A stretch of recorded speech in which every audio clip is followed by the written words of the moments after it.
우리는 어제 말씀에서 솔로몬의 두 명의 대적자가 일어나는 것을 보았습니다.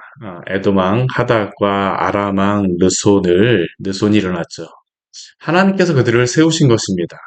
이들은 솔로몬의 대적자가 되어 솔로몬을 대적하게 되었습니다.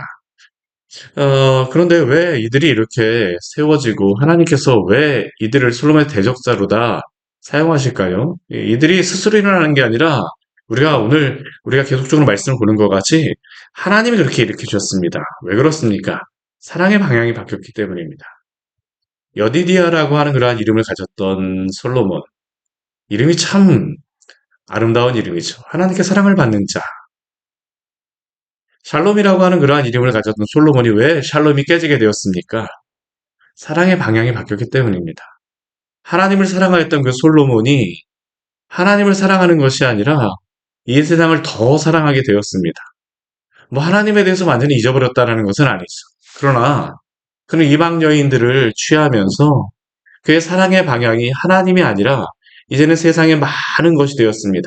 세상의 많은 것 중에 하나가 바로 하나님이었죠. 우리가 신앙이 약해진다는 것이 무엇입니까? 이 사랑이 변하는 것입니다.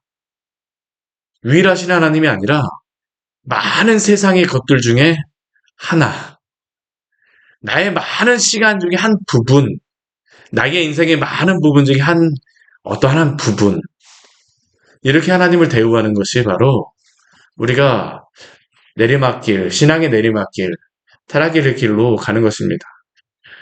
솔로몬이 하나님을 사랑하지 않게 되니까 어떻습니까? 하나님도 그를 하나님도 그에게 대하여서, 징계하시는 것입니다. 대적하시는 것이죠. 솔로몬은 거기에 대해서 무엇이라고 느낄까요?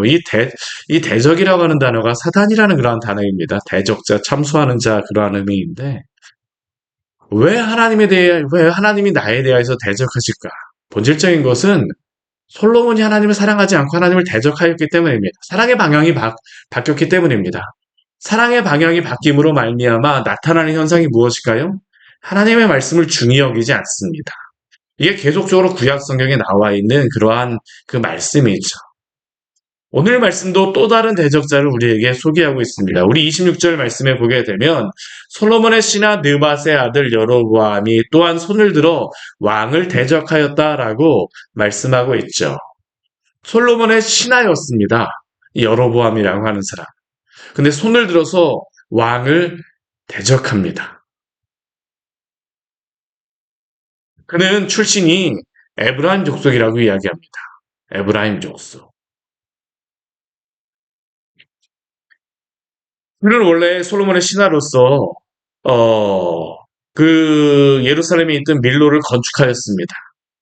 다윗의 성읍에 무너진 것을 수축하였던 사람입니다. 솔로몬이 보기에 굉장히 신뢰를 받았던 사람입니다. 우리 28절 말씀에 보게 되면 큰 용사이기도 하지만 또한 그 사람을 여로보암을 무엇으로 하냐면 청년의 부지런함을 보고 세웠다라고 이야기합니다. 굉장히 부지런하게 열심히 솔로몬 앞에서 일하였던 사람이 바로 이 여로보암입니다. 그리고 그에게 솔로몬은 요셉 족속의 일을 감독하게 하였습니다. 요셉 족속이라고 하는 것은 므낫세와 에브라임 지파를 이야기하는 것이죠. 이 청년이 부지런하고 여로보암이 부지런하고 큰 용사로서 솔로몬의 눈에 띄었기 때문에 이 정도면 잘하는구나. 믿고 맡길 수 있겠구나. 그래서 솔로몬은 그 이스라엘 백성 중에서 가장 중요한 지파 중에 하나죠. 요셉 족속의 일을 감독하게 하였습니다. 근데 하나님께서 어떻게 하실까요? 솔로몬은 이 청년의 부지런함을 보고 세워서 요셉 족속의 일을 감독하게 하셨는데 하나님이 선지자를 그에게 보내십니다. 실로 사람 선지자 아이야죠. 이 실로는 어떤 지역입니까? 에브라임 지역에 있는 곳이고 원래 이전 예루살렘에 그 언약궤가 있기 전에 그 사무엘 시대 때 그리고 그 여호와의 언약궤가 있었던 것이 바로 이 실로입니다. 이곳 출신의 선지자 아이야가 그에게 왔습니다. 새 의복을 입고 왔습니다. 이 시대 새 의복은 굉장히 비싼 것이죠. 그런데 이 아이야가 이 여로보암을 만났을 때, 두 사람만 있었을 때 어떻게 어떤 일이 벌어지냐면 이 아이야가 갑자기 자기가 입었던 그 새 옷을 찢습니다. 막 찢어갖고 그것을 12조각으로 나누었습니다. 그러면서 무엇이라고 이야기하냐면 너는 10조각을 가지라라고 이야기합니다. 아마 이 모습을 여로보암이 봤을 때 무슨 생각이 들었을까요? 아니 선지자 아이야가 왜 저런 일을 하는가? 하나님의 말씀에 대해서 너무 맨날 그냥 하다 보니까 정말 정신이 좀 이상하게 되었나? 갑자기 뭐가 이상하게 되었나? 그렇게 생각했을 겁니다. 그런데 그는 정신이 이상해진 게 아니었습니다. 하나님의 말씀을 가지고 온 것이죠. 그가 찢은 옷 가운데 이 10조각을 여로보암에게 주었습니다. 그러면서 무엇이라고 이야기할까요? 이스라엘 하나님 여호와의 말씀이라고 이야기하죠. 하나님의 말씀으로 여로보암에게 전합니다. 이 나라를 솔로몬의 손에서 찢어서 빼앗아 10지파를 내게 주겠다.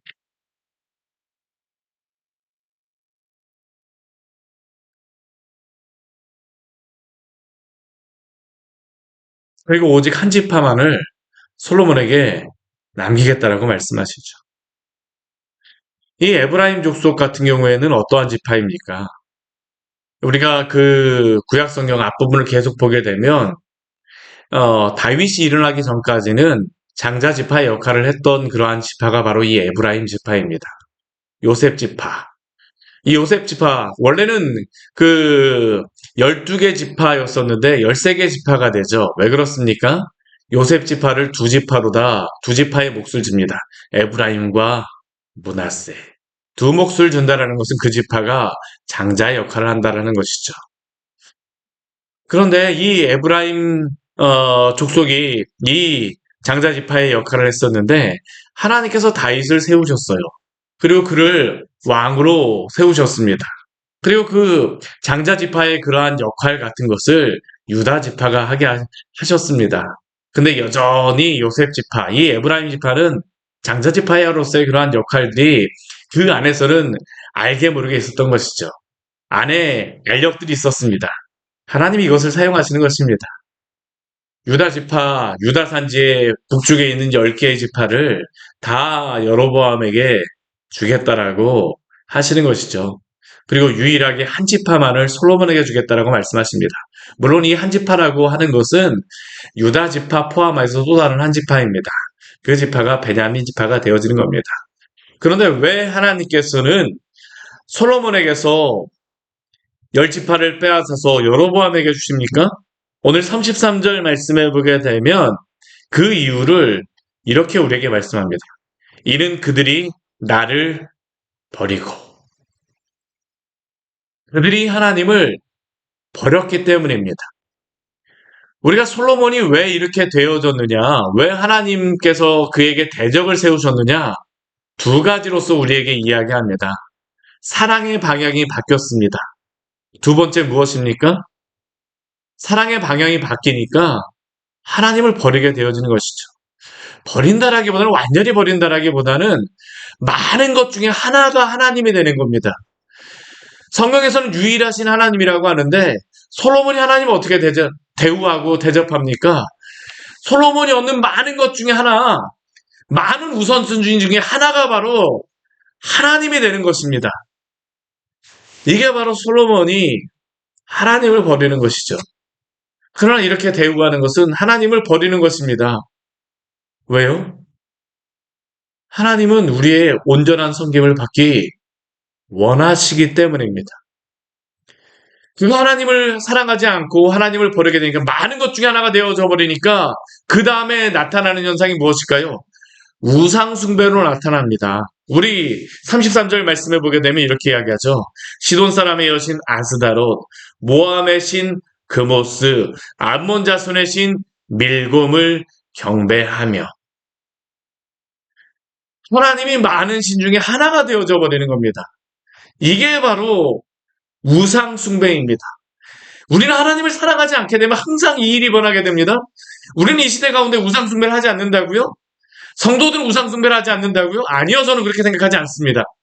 오늘도 우리는 우상숭배에 열심히 뛰어들고 있습니다. 그것이 무엇입니까? 내가 소중하게 여기는 것 중에 하나를 하나님으로 대접하는 게 바로 우상숭배죠. 이 아스다롯, 그모스, 밀곰, 이 민족의 신입니다. 왜 이 민족의 신이 의미가 있습니까? 이 신의 그 의미는 각자 그 신이 주겠다는 건 축복이 다른 것입니다. 그 축복을 얻기 위하여 솔로몬은 그 신들을 추구하는 것입니다.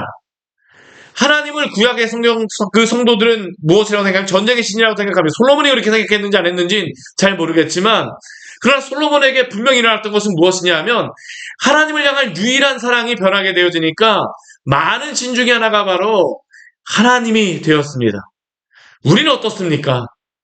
우리는 많은 것 중에 하나로서 하나님을 섬기고 있지 않습니까? 나의 시간의 많은 것 중에 한 부분으로서 하나님을 섬기고 있지 않습니까? 나의 우선순위 중에 많은 귀중한 것 중에 하나로서 하나님을 섬기고 있지 않습니까?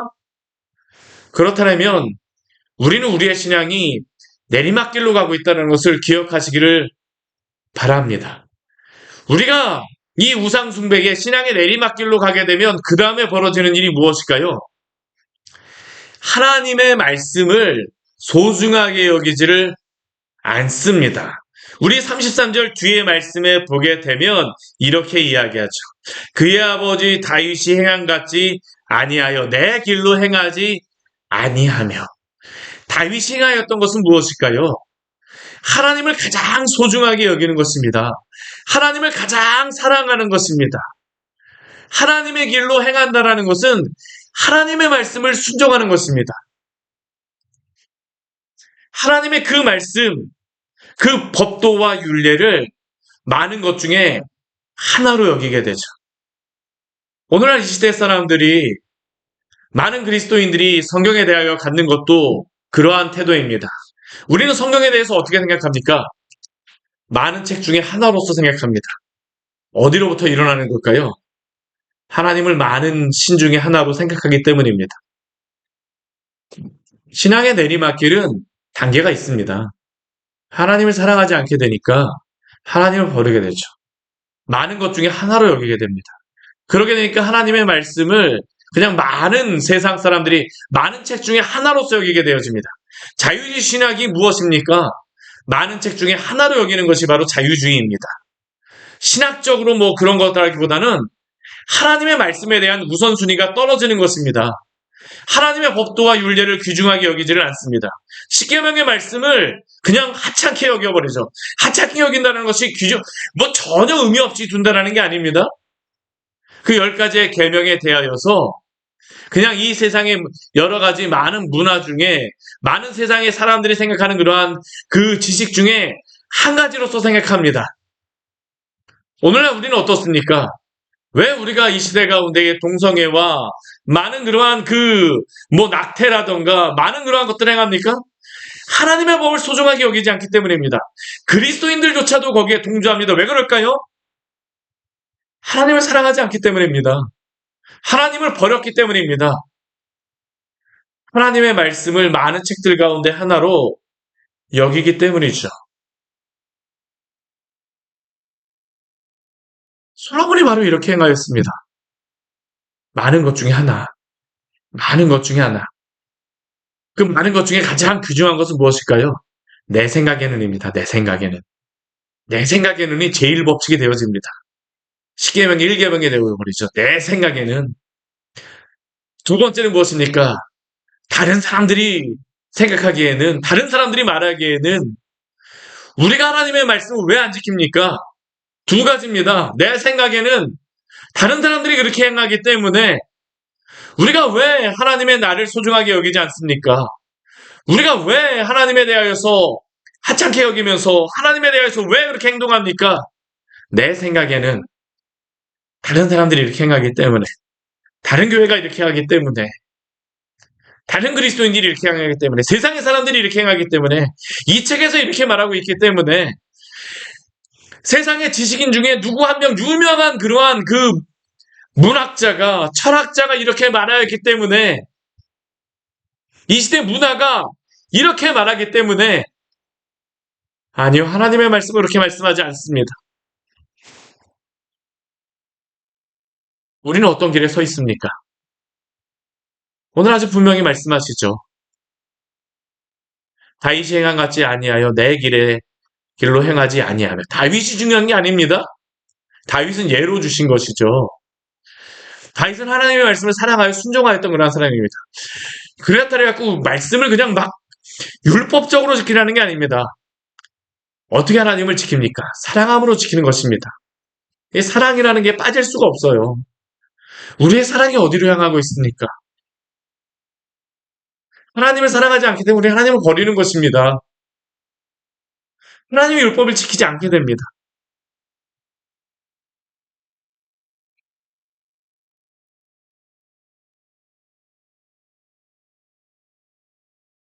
그런데 왜 한 지파를 솔로몬에서 빼앗기지 않겠다라고 말씀하십니까? 우리 34절 말씀이 이렇게 말씀하시죠. 그러나 내가 택한 내 종 다윗이 내 명령과 내 법도를 지켰으므로. 행위 구원론 아닙니다, 이거. 다윗이 뭐 하나님의 명령을 지켜서 구원받는 건 아닙니다. 하나님을 사랑하기 때문에 하나님이 그를 택하셨기 때문입니다. 그의 구원, 그리고 나서 그에게 나타나는 것이 무엇입니까?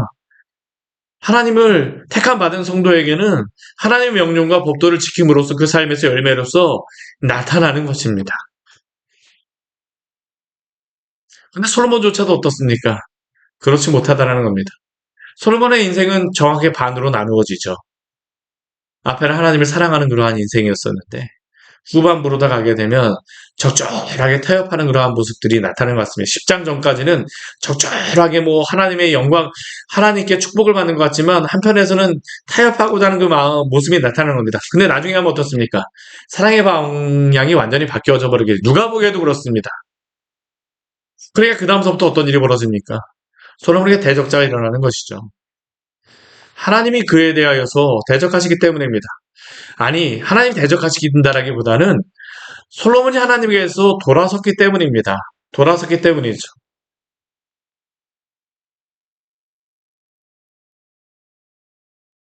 대신에 하나님께서 그런 솔로몬 대신에 열지파를 택하여서 열지파를 여로보암에게 주시겠다라고 말씀하십니다. 우리 37절 말씀에 이렇게 말씀합니다. 내가 너를 취하리니 하나님이 여로보암을 취하였다라고 말씀하십니다. 택하였다라는 그러한 의미입니다. 그리고 38절 말씀에 여로보암의 또 한 가지 말씀을 약속이자 어떻게 보면 경고의 말씀이죠. 우리 38절 말씀 같이 한번 해볼까요? 내가 만일 내가 명령한 모든 일에 순종하고 내 길로 행하며 내 눈에 합당한 일을 하며 내 종 다윗이 행한 같이 내 윤리와 명령을 지키면 내가 너와 함께 있어 내가 다윗을 위하여 세운 것 같이 너를 위하여 견고한 집을 세우고 이스라엘을 내게 주리라. 흡사 이 말씀은 우리 그 다윗 언약을 주셨던 말씀과 유사합니다. 견고한 집을 세우고 이스라엘을 내게 주리라. 그런데 여로보암이 어떻게 할까요? 하나님의 말씀을 마음에 두지 않습니다. 그도 역시 하나님의 말씀을 따르지 않죠. 우리 열왕기상 우리 11장 말씀에서는 이러한 말씀이 나오지만 우리 열왕기상 14장 말씀에 보게 되면 오늘 나왔던 이 아이야가 한 번 더 나옵니다. 언제 나올까요? 이 여로보암의 아들이 막 큰 병에 걸려서 죽으려고 할 때입니다. 그때 이 여로보암이 그 아이야 선지자에게 그 자신의 아내를 보내죠. 사람을 보내요. 근데 하나님이 이 여로보암에게 말씀하신, 우리 말씀 같이 한번 해볼까요? 우리, 그 열왕기상 우리 14장, 우리 바로 얼마 안 되니까, 우리 14장, 우리, 8절, 9절, 말씀 우리 같이 한번 14장 8절 9절 말씀 같이 한번 읽고요. 8절 9절 말씀입니다. 같이 한번 읽겠습니다. 나라를 다윗의 집에서 찢어내어 내게 주었거늘 너는 내 종 다윗이 내 명령을 지켜 전심으로 나를 따르며 나보기에 정직한 일만 행하였음과 같지 아니하고 내 이전 사람들보다도 더 악을 행하고 가서 너를 위하여 다른 신을 만들며 우상을 부어 만들어 나를 노엽게 하고 나를 내 등 뒤에 버렸도다. 여로보암도 어떻게 합니까? 하나님을 버렸습니다. 솔로몬이 행한 것과 동일한 일을 행하죠. 우리 앞에 11장 33절 말씀에서 나를 버리고라고 이야기하는데 여로보암도 어떻게 합니까? 하나님을 버렸다라고 이야기합니다. 여로보암 같은 경우 하나님을 찾지도 않습니다. 이후에 하나님이 나에게 그렇게 하셨구나 찾지도 않아요. 하나님 그래서 여로보암 같은 경우는 아예 그 집안을 어, 징계하시죠.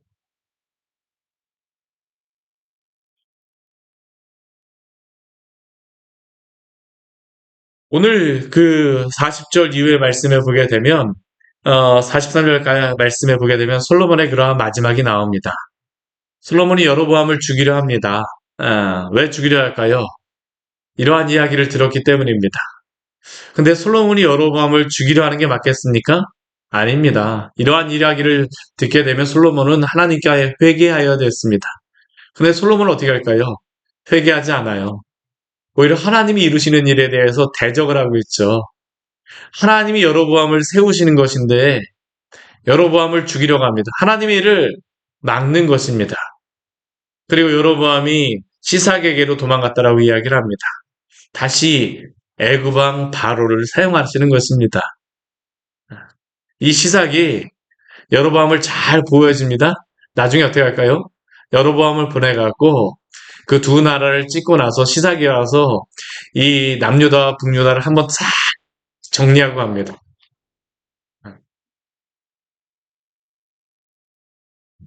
참 안타까운 일이죠. 우리 41절서부터 43절까지의 말씀을 보면 솔로몬의 마지막을 이렇게 정리합니다. 솔로몬의 남은 사적과 그의 행한 일, 모든 일과 그의 지혜는 솔로몬 칠록에 기록되지 아니하였느냐. 그가 예루살렘에서 다스린 날수가 40년이래. 솔로몬이 그의 조상들과 함께 자매 그의 아들 르호보암이 대신하여 왕이 되니라. 그 훌륭하였던 솔로몬 왕의 그 마지막이 단 세 절로서 마무리되고 있습니다. 솔로몬 같은 왕은 어떻게 이야기할 수 있을까요? 저는 가장 지혜로운 왕이었지만 한편으로는 가장 어리석은 왕이 솔로몬이었다고 생각을 합니다. 왜 솔로몬이 어리석어졌습니까? 하나님을 사랑하는 길에서 떠났기 때문입니다. 뒤돌아섰습니다. 하나님을 버렸습니다. 그가 하나님을 버리게 되자 하나님을 사랑하지 않게 되자 그의 지혜는 오히려 가장 어리석은 지혜로 변해버렸습니다. 그가 지혜로운 그러한 이전에 같으면 그가 지혜로운 행동을 하면 할수록 더 붕황해지고 더 그 영광스러움이 그에게 뭐 어떠한 성공이 나타났을지 모르지만 그가 지혜롭게 행하려고 하면 할수록 그는 어리석은 자가 되어진다는 것이 바로 우리가 볼 수 있는 것이죠. 사랑하는 성도 여러분, 하나님을 사랑하십시오. 그리고 하나님의 길에 서십시오. 하나님의 말씀을 사랑함으로 지키십시오. 하나님의 말씀을 무겁다라고 여기지 마세요. 하나님의 말씀에 따라 살아가는 것이 너무 어, 너무 엄격하다라고 생각하지 마십시오. 하나님을 사랑하며 그 말씀을 지키며 살아가는 것이 가장 복된 삶입니다.